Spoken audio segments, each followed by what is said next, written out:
क्या ये कायनात अपने आप बन गई या फिर इसे किसी ने बनाया है? आइए हम लॉजिक और इंजीनियरिंग के ज़रिए इस बात का पता लगाएं। इस मशीन को एस्टेबल मल्टीवाइब्रेटर कहते हैं। इस मशीन का इस्तेमाल बिजली के सिग्नल्स की टाइमिंग को कंट्रोल करने के लिए किया जाता है।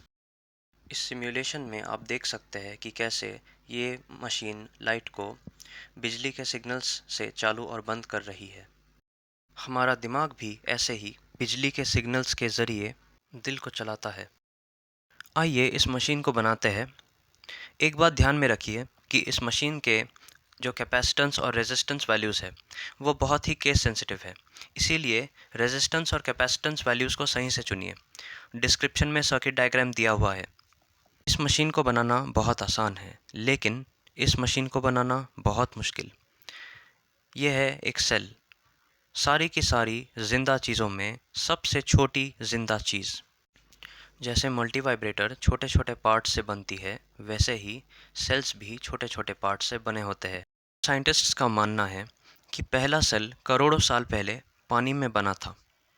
पानी में गर्मी, प्रेशर और बाकी सारी चीज़ें सही तादाद में मौजूद थी, और सेल के अंदर के रॉ मटेरियल्स यानी कि बायोमॉलिक्यूल्स ये पानी में बिखरे हुए थे।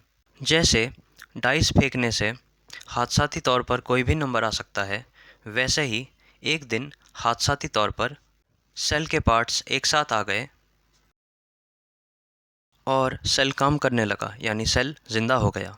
लेकिन क्या ये घटना सिर्फ महज एक इत्तेफाक थी?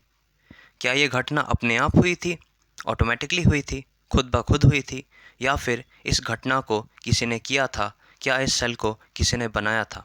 आइए इस बात का पता लगाते हैं। आइए एक थॉट एक्सपेरिमेंट करते हैं।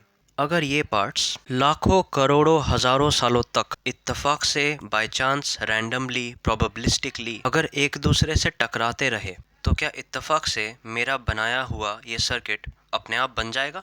जवाब है नहीं। जब वो पार्ट्स बार बार टकराएंगे तो उनकी ये या फिर इससे ज़्यादा बुरी हालत होगी। अगर ये सिंपल सा मल्टीवाइब्रेटर अपने आप नहीं बन सकता और इसे बनाने के लिए कोई ना कोई चाहिए, इसका मतलब ये है कि ये सेल्स भी अपने आप नहीं बन सकते। इसका मतलब ये बतख भी अपने आप नहीं बन सकता, और ना ही ये बंदर जैसे सेल्स और ये जानवर अपने आप इत्तेफाक से नहीं बन सकते। जैसे मेरा बनाया हुआ एस्टेबल मल्टीवाइब्रेटर इत्तेफाक से अपने आप नहीं बन सकता, उसी तरह से ये पूरी कायनात, ये पूरा ब्रह्मांड इत्तेफाक से अपने आप नहीं बन सकता। जैसे उस एस्टेबल मल्टीवाइब्रेटर सर्किट को बनाने वाला कोई है, इसी तरह से इस पूरे ब्रह्मांड को, इस पूरी कायनात को बनाने वाला भी कोई है। इस बारे में गहराई से सोचिए।